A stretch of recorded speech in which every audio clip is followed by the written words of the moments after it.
a lot of this is just getting some guys ready who are playing on Saturday.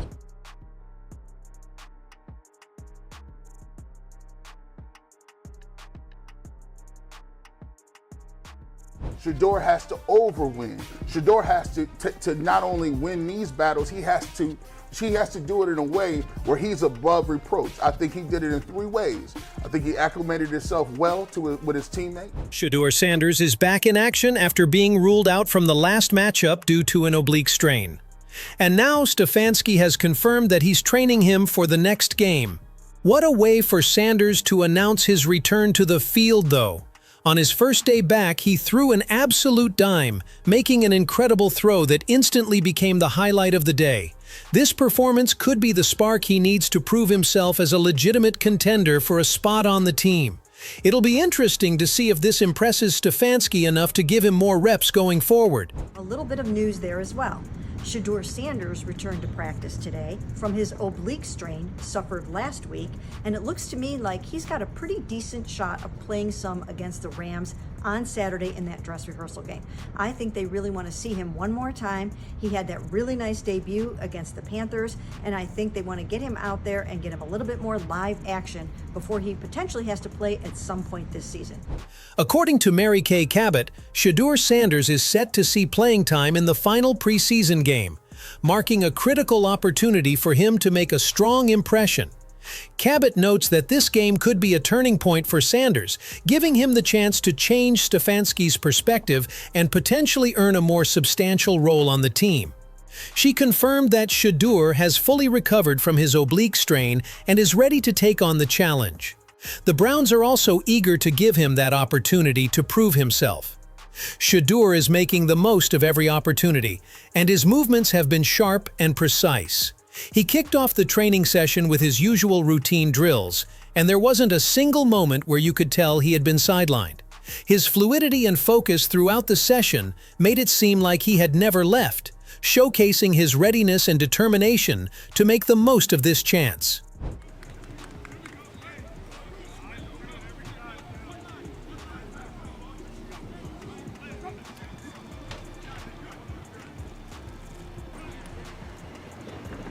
Stefanski has been cautious with Shedeur, making sure not to rush him back into full action before thoroughly checking his arm and overall condition. Once the routine warm-ups were complete, Shedeur moved on to one-on-one throws and pocket drills, and he looked solid. As we all know, he has exceptional pocket presence, something we've witnessed firsthand during the preseason games. Even under pressure, he displayed poise and accuracy, showing that he's more than capable of handling the heat when it counts. Journalist Mark Schlereth, during a recent podcast, praised Shedeur Sanders' elite skills, highlighting his accuracy and fluid movements. Even though Shedeur may not get significant playing time, Schlereth emphasized how impressive he's been throughout training. He even referenced Sanders' performance in his first preseason game, noting how he loved the way Shedeur navigated the pocket to avoid pressure. Schlereth pointed out that it was clear not only how skilled Shedeur is in his decision-making, but also how athletically gifted he is, making plays under pressure look effortless. I'll tell you this. Now, he took too many sacks, and I'll put that on him. I'll put that on him in the system. He's got to be better. But he's deadly accurate. He's got great touch. And when you watch him in that first preseason game, the thing that I loved, and I mean loved, is his ability to slide and his movement skills in the pocket and still being able to create space, not eyeballing the rush, but feeling the rush. And Schlereth's assessment was spot on. After going through the usual drills, Shedeur Sanders left everyone in awe with a flawless touchdown pass to a wide receiver during the training session. It was a perfect demonstration of his composure. Shedeur took the snap, leaned back, tightened his arm, and delivered a precise throw to the receiver at the exact spot where only he could make the catch. This throw highlighted just how sharp and accurate Shedeur is with his passes, showcasing the kind of precision that makes him such a dangerous weapon. This might also shed some light on why Stefanski has been so tight-lipped about the quarterback depth chart behind Joe Flacco. When asked about the situation again, his response was brief and non-committal. "We'll make that call in a couple of days." Such an unclear answer only adds more speculation about the backup role, leaving fans and analysts wondering if Stefanski is waiting to see how Shedeur performs in the final preseason game before making any final decisions. It's clear that Stefanski is playing his cards close to the vest, not ready to make any commitments just yet. Stefanski has been patient with Shedeur Sanders, emphasizing that they're giving players the opportunities they need without rushing anyone back from injury. He made it clear that they can't force anyone into action too soon. When discussing his approach, Stefanski pointed out that their focus is on doing what the players need, ensuring they get the right support and development without putting them in a position they're not ready for.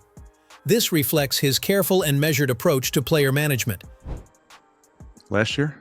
Yeah, Watson. Yeah. What year is this? Watching Shedeur's performance, analysts like Ryan Clark have begun questioning Stefanski's decision to make Joe Flacco the starter. Clark believes Shedeur could be the long-term solution for the Browns, arguing that Flacco's experience alone shouldn't be the deciding factor. Instead, he feels the team should have considered more viable long-term options like Dylan Gabriel and Shedeur Sanders. Both quarterbacks show significant future potential, and Clark believes the Browns missed an opportunity to nurture that talent. His point is that it's not just about this season, it's about building for sustained success. By overlooking Gabriel and Sanders, Clark feels the Browns have made a short-sighted decision that could hinder their future.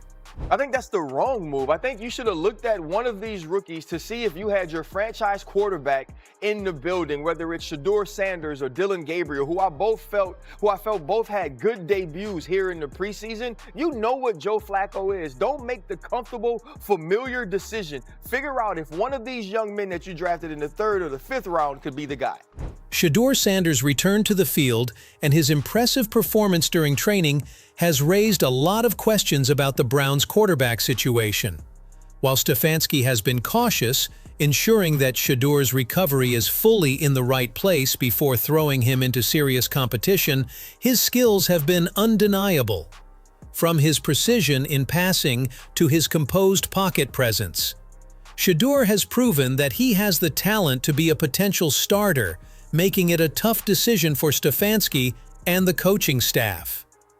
The speculation surrounding Joe Flacco's role as the starter continues to grow, with many analysts, including Ryan Clark, pointing out that the Browns may be overlooking long-term options like Shedeur and Dylan Gabriel. Clark argues that relying solely on Flacco's experience is a short-sighted move, especially when the team has the opportunity to develop young quarterbacks who could secure the future of the franchise. The debate over who should lead the team is not just about the present season, but about setting the stage for sustained success in the years to come. As we await the final preseason game, all eyes will be on Shedeur to see if he can make the most of this pivotal opportunity. Stefanski's decision in the coming days will undoubtedly be a defining moment for the Browns' quarterback situation, one that could have long-lasting implications for the team's future. Whether it's Flacco's experience or Sanders' potential that takes center stage, one thing is clear: the Browns have a unique opportunity to shape their future, and how they approach this decision could ultimately define their success in the years ahead. What do you think, though? Do you believe Shedeur Sanders has earned the chance to start, or should Stefanski stick with Joe Flacco's experience for now? Are the Browns making a mistake by not giving more reps to young quarterbacks like Shedeur and Dylan Gabriel? Could this be the turning point for the team's future? Or are they better off sticking to a more proven, albeit temporary, solution? I'd love to hear your thoughts.